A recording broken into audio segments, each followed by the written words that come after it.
ओम श्री ओम श्री गणेशाय नमः। गणेशाय जय नमः। श्रीमन जय नारायण, श्रीमन जय नारायण, आदिशक्ति जय आदिशक्ति माता। माता। दोस्तों, जैसा कि आप जानते हैं, आज से बैसाख महीना शुरू हो गया है और हमारे चैनल पर नित्य नियम से बैसाख मास की कथा का श्रवण करेंगे। बैसाख महीने में भगवान विष्णु के अवतारों की विशेष पूजा करने की परंपरा है। इस दिन पवित्र महीने में भगवान के परशुराम, नरसिंह, कर्म और बुद्ध अवतार की पूजा की जाती है। दोस्तों, भगवान विष्णु की कृपा प्राप्त करने के लिए इस महीने में सूर्योदय से पूर्व स्नान करना चाहिए। पुराणों के अनुसार बैसाख महीने में भगवान विष्णु की आज्ञा से जन कल्याण हेतु जल में समस्त देवी देवता निवास करते हैं। बैसाख मास में स्नान का विशेष महत्व है। तो अब आइए बैसाख महीने की कथा का श्रवण करते हैं। एक पति पत्नी थे। लकड़ी का गट्ठर बेचकर ही पेट भरते थे।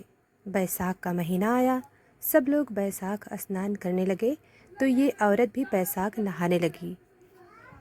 लकड़हारा उसका पति रोज गट्ठर लेके आता, पत्नी उसमें से एक लकड़ी निकाल लेती। बैसाख नहा कर आती, आंवला पर पीपल सींचती।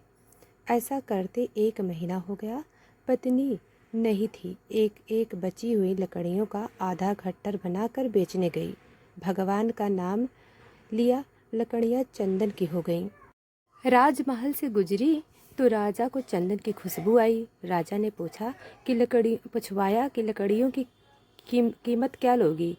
तो वे बोली, जितना आप चाहो दे दो, पर मुझे ब्राह्मण जमाना है। उनको जमाऊं इतना सामान चाहिए कि राजा नौकरों के साथ 5 ब्राह्मण जमाने के सामान उसके घर भेज दिया। दाल बाटी और चूरमा ब्राह्मणों को जमाया और दक्षिणा दी और वो ब्राह्मणों का आशीर्वाद लिया। पति का गट्ठर बिका नहीं तो उसको देर हो गई।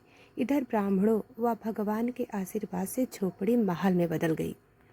रसोई में 36 पकवान तैयार हो गए। पति गट्ठर बेचकर आया तो उसे झोपड़ी नहीं दिखी।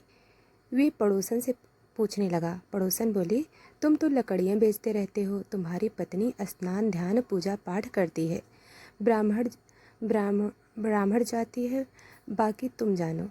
इतने में उसकी पत्नी आ गई। पति से बोली, ये ही अपना घर है। पति को गुस्सा आया और बोला, तूने चोरी या डांका डाला जो अचानक इतना धन आ गया? तब वो बोली, मैंने बैसाख स्नान किया, बड़ पीपल सींचा, उसका फल भगवान ने मुझे दिया है। ब्राह्मण को भोजन के लिए रोज आपकी लकड़ियों के गट्ठर में से एक लकड़ी निकाल लेती थी। वो लकड़ियाँ भगवान की कृपा से चंदन हो गई।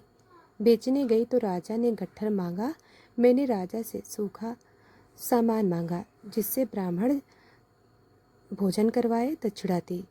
ब्राह्मणों ने आशीर्वाद दिया, उसका फल भगवान ने हमें दिया। तब पति को तसल्ली आई। दोनों पति पत्नी ने साथ भोजन किया, महलों में वास किया। हे भगवान, जैसे उस पति पत्नी के भंडार भरे वैसे सबकी भरना, खरी खोटी खरी, अधूरी की पूरी जानना। दोस्तों, आज का यह अध्याय समाप्त हुआ। हम आगे कल दूसरा अध्याय सुनाएंगे। तो दोस्तों, वीडियो को लाइक सब्सक्राइब अभी तक नहीं किया है तो वो भी कर लें। धन्यवाद।